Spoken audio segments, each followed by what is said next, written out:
سلام كميتلو زغوركم تعزبتي لمكم تلمود أزم حراميدا هلون أزرارام زغون زعبات هلو بحد خوينا كنده السمينا على تعدس ورده على حالوان كتتلين خجبرلو على وكبل انكم مواتينا نسا مالتك عامس إثيوبيا هون كان إيرترا مزمات يدخل وتورده لا تግራይ ባልሰራት ዛሬ አመሻሽ ላይ ማስጠንቀቂያ ልኳል ዛግባይ ኩላ ከይውላ ህዝብ ትግራይ ክልብ መለዎ ህዝብ ትግራይ በሙሉ ኸሒዚ ታደሰ ወረደ ኣብ ቀይዲ ይቶ አሞንጎ ኤርትራን ኢትዮጵያን ብድፊት ኢትዮጵያ ኩናት ከይውላ እዚዮምን ካልኦትን ዝሉ ናይ ዘዋና ኣዝም ሓራሚዳ ህልውን ኣዘራራም ዝኾኑ ዛዕባ ኣለዉ ብሓደ ኮይና ክንድህ ሰሚና ቅድሚና መደብና ምእታውና ግን ከምቲ ልሙድ ነዛ ዩቲብ ቻናል እዚኣ ኣጋይሽ እንድሕር ሃሊኹም ሰብስክራይብ ምግባር ቤተሰብ እዛ ዩቲብ ቻናል ግሉ ከምኡውን ላይክ ሼር ሰብስክራይብ ምግባር ከይትረስዑ ዝተረኣየኩም ሓሳብ ኣብ ቦታ ኮመንት ኣቕምጡለይ ንቐፅል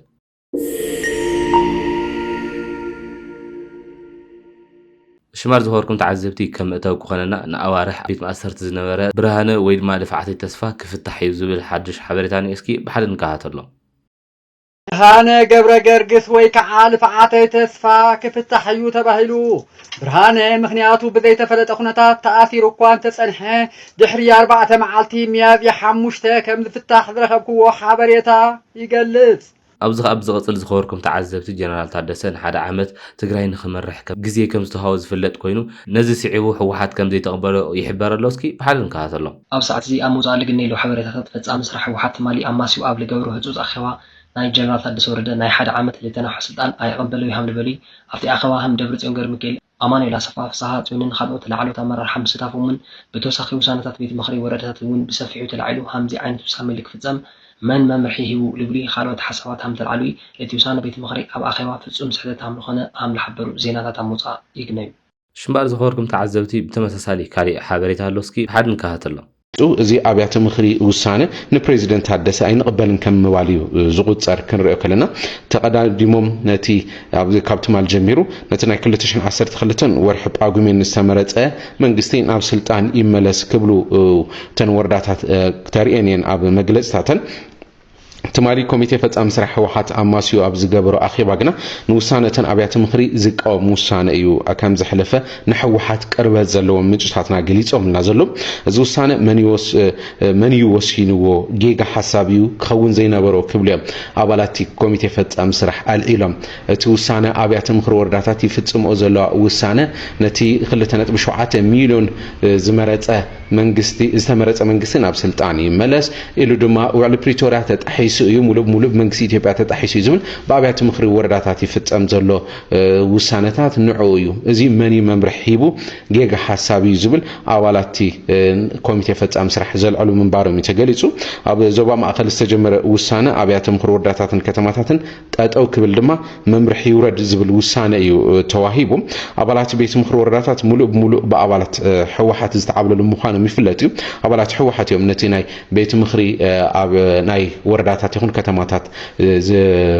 زتمرت وزلوا أو كل تشحن شدوشنا عم تمرت أبا ولدو بريزيدنت تجري أبزنا بر الأوان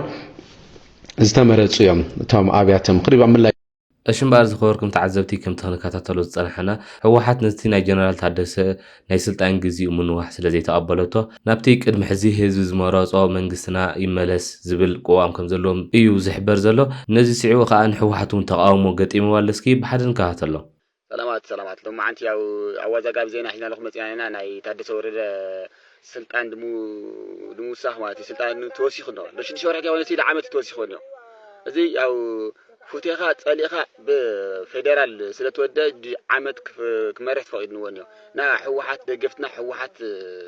مرحت لما تحدث ورده كمرحنا ايولي لهم يوم بروجرام اوسيا منيو زي تايو اي مرحنا لولو وقدو اليوم اي مرحنا لولو سلام دليم يخوني وقدو اليوم وعلى بريترال بمن فرسلا بيد حوحات فرسلا ماتيو فيدرال تمرت منجست قديتا كمرحنا نيود فيرمان يا وعلى بريترال سلازي حوحات اي تحدث ورده اي مرحنا يلوم نوع على مرحي كمدو خيرم وي مفنكل منجست جورت خيرم تايو وعلى بريترال فرسلا وعلى بريترال فرسلا لما فيدرال طيقه تامري ولا زي ما يطيق الله غزو حوحات يطيق لتا مغنياتها همست قبرتها له وجه سلتلليمبر خالي اخوني እና ሁሉም ና حوحات دغفت ታሊኹም አያምቦሉ ካብዝካ ተወጽኡ ድግበኩም أشنبار زخوركم تعذبتي كم تخنكاتاتلو صنحنا حوحات نتي ناي ليتنا جنرال تادس ورده غزي موساق سيعو زغورو زلو تقاومو ناي كوينات دليت سلا زلوم كبليو تسمع زلو بتمساسالي حدو بناون از حساب زي يدغفلسكي بحد نكاتلو فتشن 13 زنار منغست نملس كل تلو هذا تملسنا خوينا تقصقصوا يا كتشن 13 أي خلاينا نتبهله الدوابات مليو من تحصل زي بلهم جنوسايد تخايف خصمنا أي حالك ناينا حزون ناون مالس مالت عيون ناون مال سبها لاندينه حزونا ما حسيناكم يزلهم كنا ما حسناكم نفس الله كيدو ስለዚህ አነንሱ የተገ መንግስት ህዝኩም ተተኸሉ ደቅና ንባዕልና ሰላም ተናሓታ ተሰረፈት ዕልመና ንድፋላ አብይ አህመድ ፍጽመ ላይ ካለን ወል ፕሪቶሪያ ይፈጸመን ትሉ አደ አብዩ አብይ ነገር መስለኝ ወል ፕሪቶሪያ አብይ አህመድ አይፈጸመን እሱም ነው የፈጸምኩምን አብይ አህመድም ዘይካተን መሰረታው ልማት ተን ግልጋሎት ተወሰናት ዘይኮይኑ አይበለን አንቃፍዩ ንስኹም አንቀፍቲኹም ስለዚህ ባልኩም ፈትሹ ለባልኩም ተፈትሹ ጽቦ መስለ ይዝራኒ ዳግማይ ኩና ከይውላ ህዝብ ትግራይ ክልብ መለዎ ህዝብ አይምሽር ህዝብ ሰላም ደልየሎ ተመገደዝ መርሐሲዩ ነበር ህዝብ ሰላም ደልየሎ ተሳዓት ሸዓት ታሚት ህዝብ ይኮና ተይደልን ህዝብ እንደይ ግምግሞ ወርኹም ኢሎም ይግምግሞ ነው ይፈልጥን ህዝብ ግምግሞ ጽቦዩ ንሰብ ግን ህዝቡኒ ጽምደና ሒዝና አዲስ አበባ ክናቲና ይውልናለሁ አይካአልን አነ ወታደሬ አይካአልን ሓደ ወታደር ከጥቅ እንደር ኮይኑ ብዙሓት ዘማልኦም ነገራት ኣለው ሎጂስቲክስ ጉዳይ ኣሎ ፖለቲካ ባይታ ኣሎ ናይ ውዳበ ጉዳይ ኣሎ ናይ ህዝብ ደጀንነት ኣሎ ታሒዞም እዮም የለት ናይ ህዝብ ደጀን ናይ ህዝብ ኖርሙ ሰጥፊዮም እዮም ህዝብ ትግራይ እኮ ከም ቆፎ ሰብረ ቆፎ ፖሊሲ ኸይደራ ክከላኸል ደድሕርና መፂ ኮይ ተሰውዩ ኮዩ ኣብቲ 17 ዓመት ተሰውዩ ኣብ ኤርትራ ተሰውዩ ሕዘብ ፀረ ጀኖሳይድ ተላዒሉ ትኩሉ ዝነበረ ዓስየት ብዋሕዱ ሓይሉ ፈሪሱ ሕዚ ስለዚ ሰላም ክመፅእ ኣለዎ ግን ህዝቢ ትግራይ ክልብም ኣለዎ ክግደድ የብሉን እዞም ኩናት የድሊ ኣዲስ ኣበባ ናኣቲና ኣራት ኪሎ ናኣቲና ዝብሉ ዘለው ገለ ውልቀ ሰባትን ሚድያታትን ኣደም ተዝገብሩ ይሓይሽ أشنبار زخوركم تعذبتي زولادنا كله زصنحه كم تنكاتاتلو زصنحنا يمثل ابز حد ساعات نهيز تግራይ ሕብረት ተበቲኑ እዚ ኸ ኣብሰን ክሐውሓትዩ ስለዚ ደጊሞም ጦርነት ከፊቶም አዲስ አበባ ቋጸጸሩ ዝሓስበዎ ዘሎ መንገዲ ፈጺሙ ክኸውን ኣይኽእልን ክብል ተሰሚዕ ዘሎ ኣብዚ ኸ ዝኸወርኩም ተዓዘብቲ ጀነራል ታደሰ ወረደ ኣብዚ ሰዓት ዝቃወምዎ ዘሎ ኣመራርሓ ሕወሓት መጠንቀቕታ መልእኽቲ ከም ዝለኣኸሎም ይሕበረለስ ሓደ ንከታተሎ ወዲ ወረደ ለትግራይ ባለስልጣናት ዛሬ አመሻሽ ላይ ማስጠንቀቂያ ልኳል ላንብብላችሁ አንብብላችሁ ትግራይ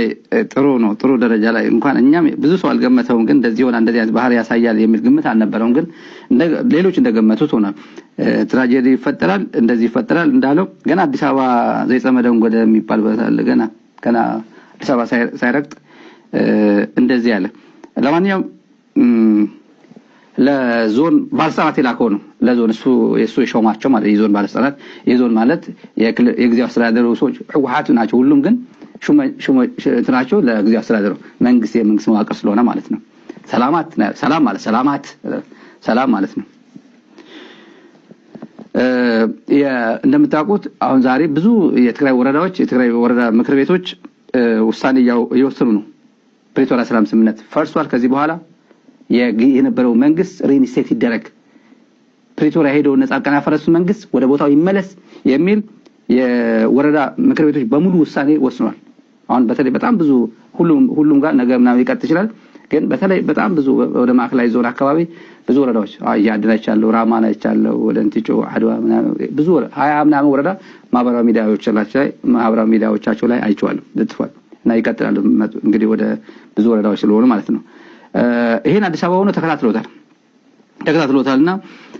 ምን ይላል ቤት ምክሪ ወረዳታት ማዕከላዊ ዞዋ ወሳነታት ይحلፋሉ ይላል የትግራይ ወረዳ የማዕከላዊ ዞን ወረዳዎች ምክር ቤቶች የወረዳ ምክር ቤቶች ውሳኔዎች ያስተላልፉ ይገኛሉ። ይሄ የተቀበላችሁ ይሄ ትእዛዝ ይሄ እንዲፈጸም ይሄ እንድታሰባብሩ ትእዛዝ እዚህ መደብ ተቀበልኩም ይሁን ዘውረድኩም ሐላፍነት ተወስዱ ባዕልኩም ይሁን አለ። ይሄን ትእዛዝ የተቀበላችሁ ይሁን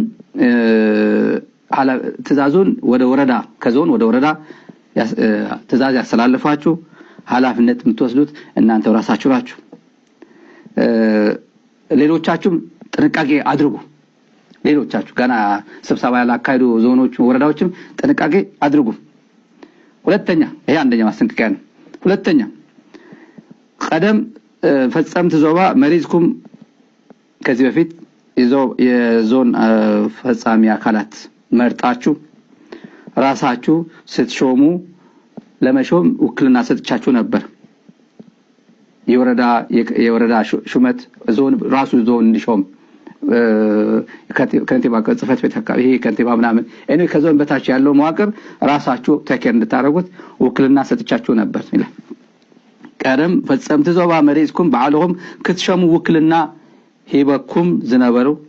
በዚህ መልእክቲ አልዕለዩ አለሁ። ከዚህ በፊት ሰጥቻችሁ የነበረው ስልጣን ከናንተ በታች ያለው ከንቲባም የዞን የወረዳ አስተዳዳሪዎችን እና የተለያዩ ፈጻሚ አካላትን ለመሾም ሰጥቻችሁ የነበረው ኃላፊነት በዚህ መልእክት አንስቼዋለሁ። በዋትስአፕ መልእክት ነው። ሬክ ወደ ወረዳ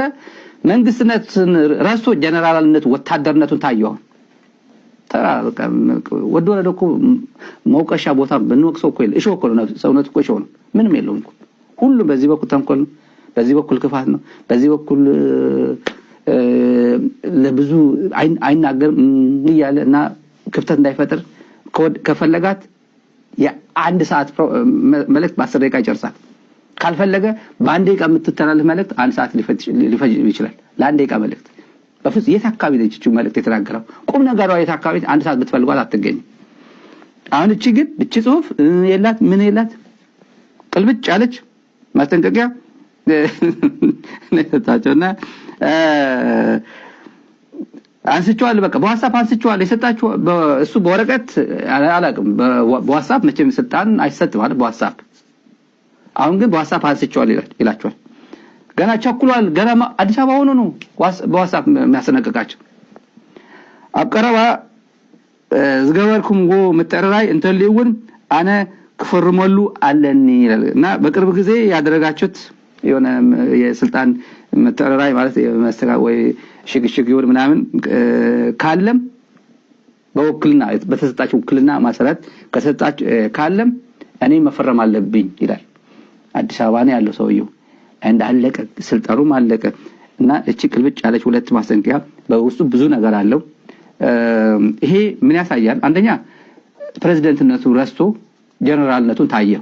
አንደኛ መልእክቱ እሱ ነው። ዝኸበርኩም ተዓዘብቲ ከም ተንከታተሎ ጻሕያና ጀነራል ታደሰ ወረደ ገና ኣብ ኣዲስ ኣበባ ኮይኑ ብዋትስኣፕ እቲ ናይ መጠንቀቕታ መልእኽቲ ከም ዘመሓላለፎ እዩ እዚ ሓበሬታ ዝሕብር። ብኻሊእ ወገን ጀነራል ታደሰ ወረደ ብጥብቂ ክትትል ክግበረሉ ኣለዎ እንዳተባሃለ እዩ። ጀነራል ታደሰ ወረደ ልዑል ሓለዋን ክትትልን ክግበረሉ ኣለዎ ክብል ሓደ ላዕለዋይ ኣዛዚ ሰራዊት ተዛሪቦም። ጀነራል ታደሰ ወረደ ንስልጣን ኢሉ ልኡኽ ብልጽግና ኮይኑ መኸተ ዝዕንቅፍ ሚስጥር ንጸላእ ከይህብ ስለ ዝጥርጠር ጥንቃቐ የድሊ ክብል ሓደ ስሙ ክግለጽ ዘይተደልየም ኣመራርሓ ሰራዊት ተዛሪቡሎም። ጀነራል ታደሰ ወረደ ምስ ኣመራርሓ ሰራዊትን ሕወሓትን ከይተላዘቦም ናብ ኣዲስ ኣበባ ከይዱ ሽመት ሒዙ መምጽኦም ንህዝብን ንሓይልታት ትግራይን ዘለዎ ንዕቐት ጥራሕ እንተይኮነስ ተልእኮ ብልጽግና ሒዙ ሚስጥር ትግራይ ሕሊፉ መጺኡ ክኾን ስለ ዝኽእል ልዑል ክትትል የድልዮ ክብል ሓደ ላዕለዋይ ኣመራርሓ ሰራዊት ትግራይ ገሊጹኦም። በዝፈረሰ ሕገ መንግስትን ውዕልን ሕጊ ኣጣቒስኻ በይናዊ ሽመት መሃብን ምቕባልን ሓደ እዮም ዝበለት ኣመራርሓ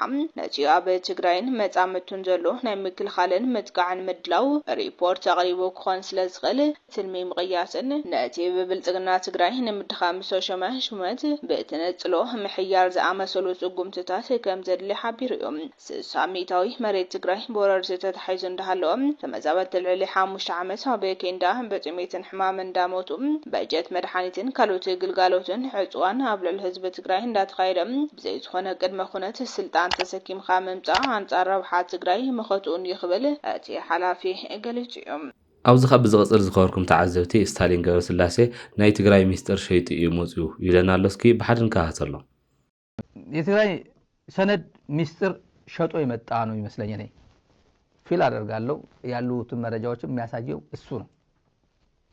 100% ሚዲያ ላይ ሆኖ መናገሩ ስለሚከብደው እንጂ የትግራይ ሰነዶችን ሸጦ ሚስጥር ሸጦ ነው የመጣው የሚል መረጃ እየወጣ ነው። አሉ ዝርዝሮች አሉ ለሚዲያ ስለማይቀር ዝም ብለን እየተወነው እንጂ አብይ አሁን ትግራይን በሰባት እዝ ከቦ ነው ያለው። በሰባት እዝ ከቧታል። ወደ ብቸኛ ከጎኑ የቆመ ሰው ሆኖ አሁን ያለው ብቸኛ በሰባት እዝ ተከባ ያለችው ትግራይ ብቸኛ የዚህ ደጋፊ ሆኖ ሹመት ሾም ያለው ኪድ በሰባት እዝ ከብቢያታለሁ። ነዳጅ አልሰጥህም፣ ድጎማ ገንዘብ የሚባል ሌሎች ክልሎች የሚሰጡ ለትግራይ አልሰጥም፣ ባንኮች ብር እንቅስቃሴ እንዲኖር አልፈቅድም ማለት ነጥዬ እዛው ቆልፍ ያስቀምጣለሁ፣ ግን ሄድና ፕሬዝዳንት ነኝ እያልክ አክታ አድርግ ነው። እንዲህ ባለችበት ሁኔታ ወድ ወረደ የአብይ አህመድ ምስሌን ሆኖ ከህግ ውጭ ሆኖ ከፕሪቶሪያ ስምምነት ውጭ ሆኖ ምናምን ተሾም ያለው ብሎ ቢመጣ ለትግራይ ምንድነው? ዝኸበርኩም ተዓዘብቲ ከምቲ ስታሊን ክንሰምዖ ዝፀንሐና ጀነራል ታደሰ ወረደ ብሕታዊ ምስ አብይ ዝተሰለፈ እዩ ይብለና ኣሎ። ብኻሊእ ወገን ድማ ሚኪ ትግራይ ታደሰ ወረደ ኣብ ትሕቲ ቀይዲ ክውዕል ኣለዎ ይብለና ኣሎ። እስኪ ብሓድን ከሃተሎ ህዝቢ ትግራይ ብሙሉእ ሒዚ ታደሰ ወረደ ኣብ ቀይዲ ይእቶ ይተኣሰር ብሕጊ ይጠየቕ ገበነኛ እዩ ጀነራል ታደሰ ወረደ ብልጽግና ስልጣን ሂዎ መጽ ኣነ ትግራይ ክመርሕ ማለት ወንጀል እዩ። ከመይ ገርካ ብምንታይ ናይ ኣብ ኢትዮጵያ በይለና ናይ ኢትዮጵያ አንቀጻት ቀዲጾ መቅሚጦምና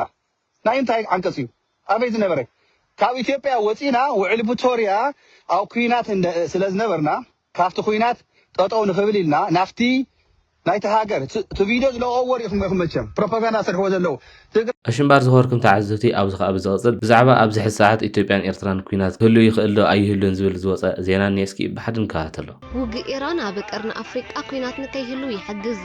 ኣብ ሞንጎ ኤርትራን ኢትዮጵያን ብድፍኢት ኢትዮጵያ ኩናት ከይውላዕ ንብዙሓት ወገናት ኣብ ወጥሪ ኣትዩ ምፅንሑ ዝፍለጥ ኮይኑ ውግእ ኢራን ብዝፈጠሮ ሕፅረት ፀዓት ንዓቕሚ ሎጂስቲክን ወተሃደራዊ ስርሒታትን ኢትዮጵያ ብኣሉታ ብምፅላው ኣብ ቀርኒ ኣፍሪቃ ኩናት ከም ዘይህሉ ኣብ ምግባር ልዑል ተራ ከም ዝተፃወተ ተሓቢሩ። ሰራዊት ኤርትራ መርኣያ ብቑዕ ወተሃደራዊ ዲሲፕሊን እዩ ተባሂሉ። ህዝባዊ ሰራዊት ኤርትራ ኣብ መበል 20 ክፍለ ዘመን ካብ ዝተፈጥሩ ዝለዓለ ሓፂናዊ ስነ ምግባርን ውሁድ ስነ ሓሳባዊ ሰረተ እምነትን ዘለዎ ኣብ መበል 21 ክፍለ ዘመን እውን ታሪኻዊ ኣመፃፅኡ ዓቂቡ ዝቕፅል ዘሎ ህዝባዊ ሰራዊት ምዃኑ ተገሊጹ። እምበር ከዝኸበርኩም ተዓዘብቲ ከምቲ ክንከታተሎ ፀንሐና ኣብዚ ሕዚ ሰዓት ውግእ ኢራን እስራኤል ከምኡውን ኣሜሪካ ናይ ዓለም ናይ ነዳዲ ምንቅስቓስ ብጣዕሚ ኣዳኺሙ ከም ዘሎ ዝፍለጥ ኮይኑ ኣብዚ ሕዚ ሰዓት ኩናት ኢትዮ ኤርትራ ክህሉ ኣይኽእልን እዩ ምክንያቱ ከቢድ ናይ ነዳዲ ሕፅረት ስለ ዘሎ ክብል እዩ ሓበሬታ ዝሕብረና። እሽምበር ዝኸበርኩም ተዓዘብቲ ኣብዚ ከዓ ብኻሊእ ወገን እምነት ሻዕብያ ኣብ ትግራይ ዘይኮነስ ኣብ ሓይሊ ኣምሓራ እዩ ክብል ሓሳቡ ይገልፅ ኣሎ። እስኪ ብሓድን ከሃተሎ ዝዓበየ እምነቶም ኣብ ትግራይ ኣይኮነን أفنى محراحيدي زعبي أمنتهم إيرترا ترجعني سواء مستقرأي ذلهم رخون كوزيز بقسي ترجعني بوانا النت نايم حرا لازم فنو انترست بمحلاوي مستقرأي ذلهم رخي بتوسخي بزعبات أمرو زولا نقرني اسكي بحدن كهاتلا عدواز بهالكاوس بستفالي مصمدر كزلو هزبي كونون يكلن أيكونن وانتهرك بيلوين هزب عدوا ودك عدوا جن توديهم نعدوا جن جرموا يوم إنجاز بهالتحورم ترديكا بسبورت يخدو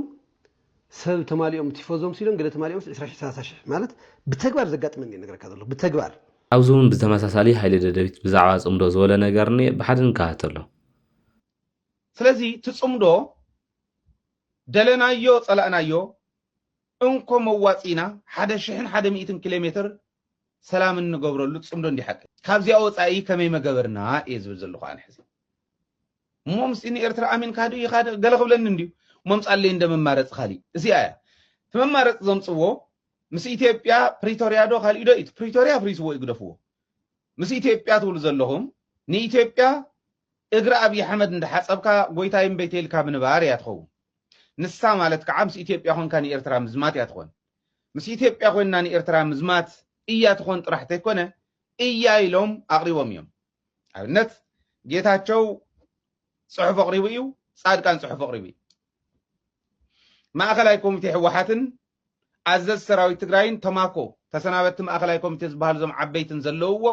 أشمار زخوركم تعذبتي كم تهون كاتاتلو صحنا حيل دبيت أبزح الساعات صمدوم قندي مواصن أيو صمدوم مس إيرترامبر صمدوم مس إثيوبيا أيواتنا صمدوم مس إثيوبيا عند حر جرنا خا نيرترا كنوا عينا مالتي كبيري وتسمع زلا مبارك زخوركم تعاتلتي نايلو عند مدبي إذا كاتاتلو زخوركم يمثل كم نايلو عند مدبي حدش نقدر كم زخوركم بعد ملوء تسفاء أبقى صالي بخالات تمثلتي حدش وأنا وزعوات تمسناك سام راقب أزز اللهم سلام